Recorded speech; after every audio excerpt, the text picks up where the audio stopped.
Hey now! What is up, everybody? My name is Mike Brown, aka Review King MB, and Redbox. I know, does anybody still use Redbox anymore? Anybody still talk about Redbox anymore? Well, I used to use Redbox a lot back in the day, and apparently they missed me because they sent me an email giving me a free code to rent a free movie for one night. And so the movie I decided to rent was The King of Staten Island. This is a 2020 film that was directed by Judd Apatow. You don't hear his name all that often anymore. But this stars Pete Davidson as Scott. Pete Davidson also co-wrote this movie. I don't know how much of this is his real life or things that actually happened to him. Obviously, there's some differences and changes here and there. But, man, he's a deadbeat. He is. He's 24. He still lives at home. He doesn't have a job. He has no intentions of getting a job or doing anything good for himself or for anyone else. He works his mom to the bone. She's tired. His father passed away when he was 7 years old because his father was a firefighter.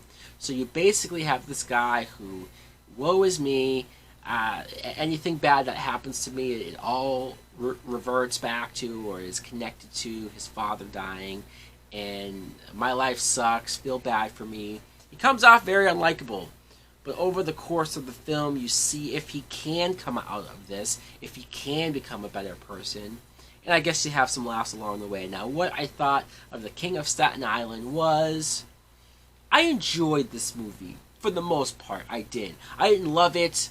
I didn't dislike it, clearly. But, you know, I guess there were more things about it that I liked than not. But it wasn't perfect. For example, Pete Davidson I thought was really good as Scott. I've only seen him in like background roles, seen a little bit of his SNL stuff. This was the first thing I've seen him be the main star, really stand out. And I thought he was good. I thought, yeah, maybe the character was written to be annoying, or the character was written to be this depressive type guy, and that can get old after a while. But I thought he pulled off. Whether it's improvising, a lot of Judd Apatow's movies are improvised, and I guess it makes sense. But whether it was him improvising his lines or improvising his jokes, he gave me enough chuckles and laughs along the way to where I was still following him, and I was still okay following him, even though, like I said, he could come off annoying, or you see other characters be annoyed of him, and you're like, yeah, I get it. For example, his mother. His mother is played by Marissa Tomei, who I know Marissa Tomei is of the age to be his mom, and that's fine. But when I see Marissa Tomei, when I even see her in this movie, she still looks good and young enough. Not that anyone's mom can't not look good, but she wasn't there to look good. She just naturally still looks young enough and good enough to be like his older sister. I don't know. Like, Marissa Tomei looks good, man. That's really all I gotta say about that. But she is trying to hold everything together. You know, she hasn't really dated since the father died. And then when she starts to date Bill Burr's character, all hell breaks loose because Pete Davidson does not like it. He's all against it. Constantly just looking for reasons to dislike him. And it's a push and pull. Bill Burr is very funny in this movie. I mean, I've liked his stand-up in the past and the things I've seen him in, I've liked him. But I really liked him here as well. I liked his point of view and where he's coming from, where he's basically telling Pete Davidson, like, grow the hell up, dude. Stop with this whole crap that you're giving everybody. The sister, Claire, I want to mention her because, first of all, not only did I like the character, the sister, she is clearly younger, but she's going off to college. She's making something of herself, which is something that Scott's character isn't really doing. And whenever she pops in the movie, I like her. She's level-headed, she's reasonable. She's even looking out for her mom and Scott, making sure he doesn't F up more than he already does. But what blew me away, because while watching it, I was like, she looks familiar. Just her face looked like somebody I have seen before. I look her up, and she's Judd Apatow's daughter. She's the same little girl from Knocked Up and This Is 40 and any other Judd Apatow movies that you've probably seen. Like, she's the young little blonde girl who now has dark hair, who's now an older teenager. I don't know if she's 20. She's at least old enough to look like she's going to college. But wow, I was blown away by not only that that's her now, but I was blown away by how good of an actress she is. I don't know how good her sister is, the younger sister, but her, I could see her like having a real career. It wasn't just because it might sound like, oh, Judd Apatow cast as his daughter, of course, but no, like she was really good. I could see her getting more roles if it's something that she wants to do. I was impressed. I was impressed with her, very much so.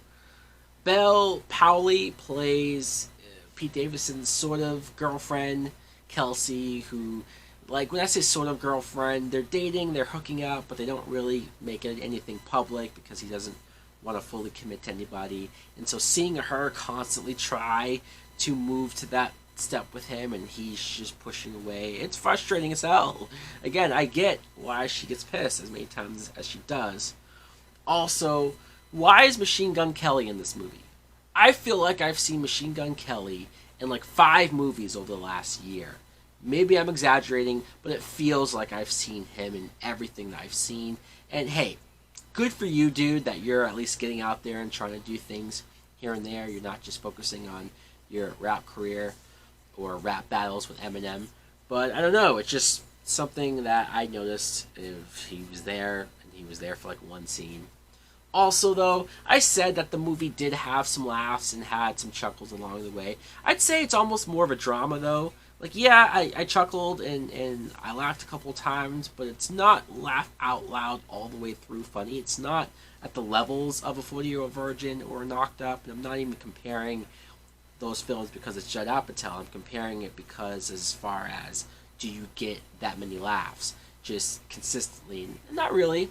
Not really. I think Bill Burr has some good laughs. I think Pete Davidson has his moments. But overall, it's more of a drama, like I say. And sad at some parts, maybe hard to watch at other parts, uncomfortable to watch in other parts.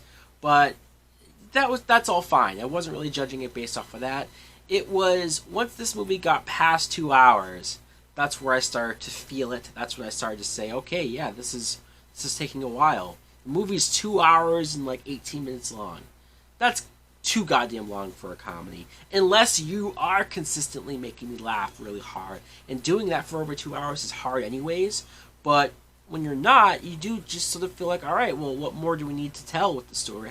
Why does Judd Apatow, ever since like Funny People, feel the need to always do these really, really long comedies? It was long. It was a bit long.